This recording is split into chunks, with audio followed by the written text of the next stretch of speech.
Level 1. Jelly Roll is a college graduate. Yeah, I'm not even kidding. And I'm also not passing judgment. He just always talked about dropping out of school before he could legally drive, so when he told the Bobby Bones show that not only did he get his GED in jail, he got an associate's degree afterward, that was kind of shocking. Your boy has an associate's in sociology from Volunteer State University. Go Pioneers. This video is filled with stunning facts about Jelly Roll.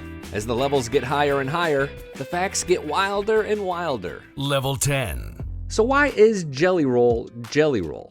This one's cute, then kind of funny, and then a little bit sad. His mother gave him that nickname because he was, quote, a pudgy kid. That's from his Hulu documentary, Jelly Roll Save Me, where he dished on his nickname, and he admitted that all of his mental health issues today stem from being obese. His real name is Jason DeFord, and if you're a fan, you know he gets real dark some days, to the point that he can't even get out of bed. Level 15. Jelly Roll golfs. I've seen him in a golf cart, but not yet witnessed his short game. I mean, sometimes these big men will surprise you with their soft touch. Level 20. When Jelly Roll dropped the Whitset Chapel album, he got a great review from The Rock. Quote, many years ago, before he blew up, his music helped me get through a rough patch in my life, and I'll never forget it. I'd love to know more about that. Jelly Roll says that Dwayne Johnson reached out to him in like 2017, and they're really good friends. Quote, he really understands country music. He's got a crazy story about how one of his first guitars was one of Willie Nelson's guitars. The Rock is a fan, Waffle House is not.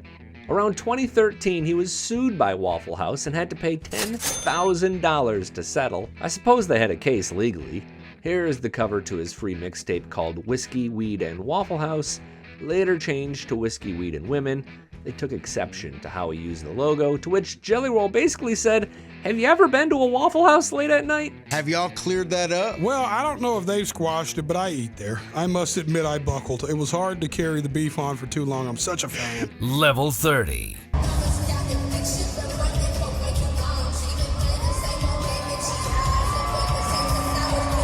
That's Jelly Roll's daughter, Bailey Ann, and you're going to learn a little bit more about her story in a bit, but it turns out that Jelly Roll has a son, too. His name is Noah, and he lives with his mom, and Jelly is a big part of his life. He always goes on vacation with us, and we just always try to shoot around him. And this year, my wife was like, I'm just going to hit her up and tell her I want to post. And she was like, yeah, totally cool. So I've just always tried to respect their privacy. That's Noah with Bunnie during the vacation to Florida. Cute kid. I'd say he's about the same age as Morgan Wallen's little boy, and that matters because Mo and Roll are friends. Fans of his may appreciate this sentiment. It's the best way to support our channel. Scroll down just a tad for links and all the info on shirts, sweatshirts, coffee mugs, and a whole lot more. Level 40. We're gonna get into some dark stuff now. Jelly Roll has been to jail 40 times. Yeah, he says that's the number during the documentary. Most of it was drug related. The big one was when he was 15 and got 20 years for armed robbery. Quote, it was a heinous crime, he told Joe Rogan, saying that he regrets it every day of his life. Save Me became a big duet with Lainey Wilson, but it was written 2 years prior. Honestly, the song was written and recorded during the pandemic. Quote, and when I say in the middle of it, I mean we were spraying boxes with Lysol. That's Jelly talking to Apple Music. His father had died a year earlier and he was grieving that and being driven out of his mind with boredom. It was born from a dark space, and it's still a very difficult song to sing. Level 50. Level 50 and Level 60 involved Jelly Roll's wife, Bunnie XO. He said that if anyone ever made a documentary about her life, it'd blow your mind, and we don't doubt it. She lived in Las Vegas and was an escort for many years. Like Jelly Roll, she battled addiction and has helped many people through it since. Like Jelly Roll, she uses a fake name. It's not clear how Bunnie XO became Bunnie XO, but her real name is Alyssa, and she's between 40 and 45 years old. They don't use real names in this household. Daddy? Hello? Do you ever call me Alyssa? No. Do I ever call you Jason? No. It's weird, right? Weird. Weird. Jelly and Bunnie will celebrate 7 years in marriage in August 2024, but they almost didn't make it to year 1. Level 60 involves this video, where Bunnie can be seen packing up her house as she prepares to sell it and move back to Las Vegas. They broke up in 2018, and she really goes into the grief of it all, but never really says what happened. This is one area of the couple's life that they haven't shared much about. They're honest about everything else, and I do mean everything.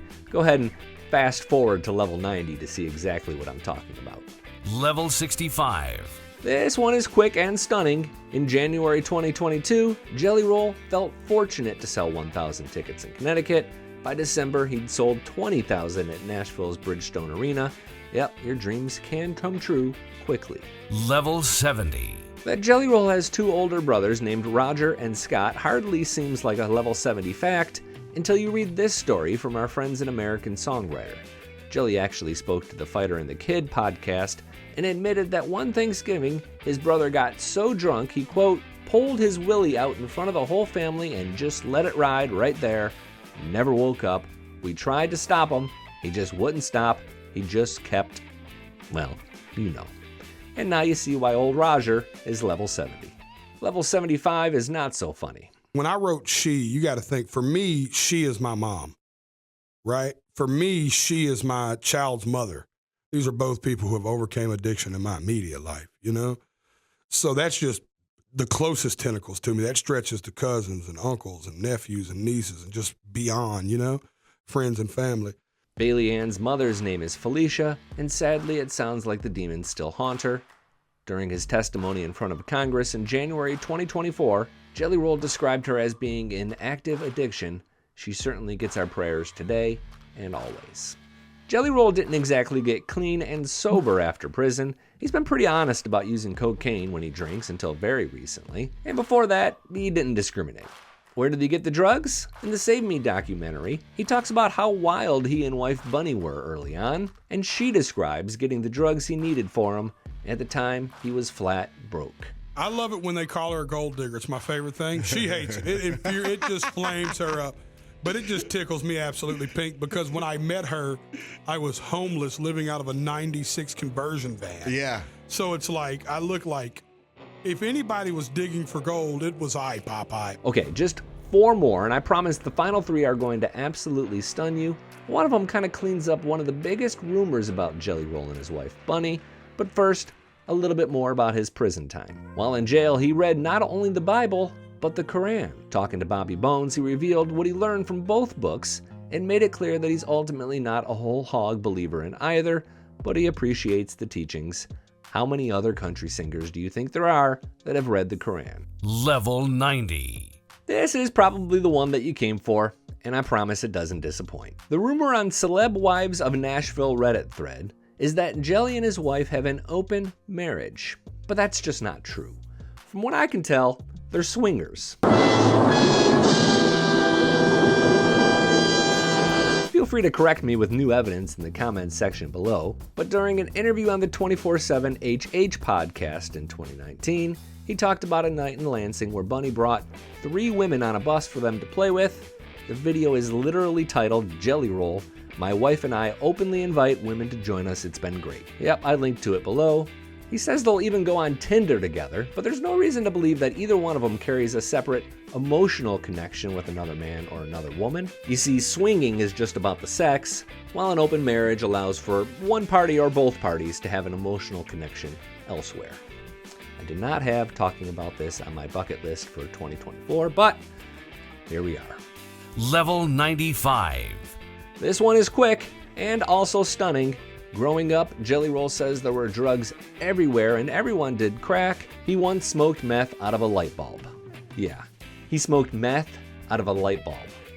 That just doesn't sound like a very bright idea. Level 100. And finally, Jelly Roll admits that his worst day in prison lasted about 6 months. Tennessee prisons have 23-in-1 punishments where you spend 23 hours in a room without windows and 1 hour outside in the cage. It's the equivalent of solitary confinement, or the hole. And when Jelly was in prison, he once did 6 straight months in the hole. I'll say that again. He spent 6 months doing 23-in-1 and came out brimming with positivity. If you liked this video, check out this video about a teenage girl who found herself in Jelly Roll's music after her dad was murdered. It's really powerful. I'm Billy Dukes for Taste of Country. Thanks for watching, and thanks for subscribing.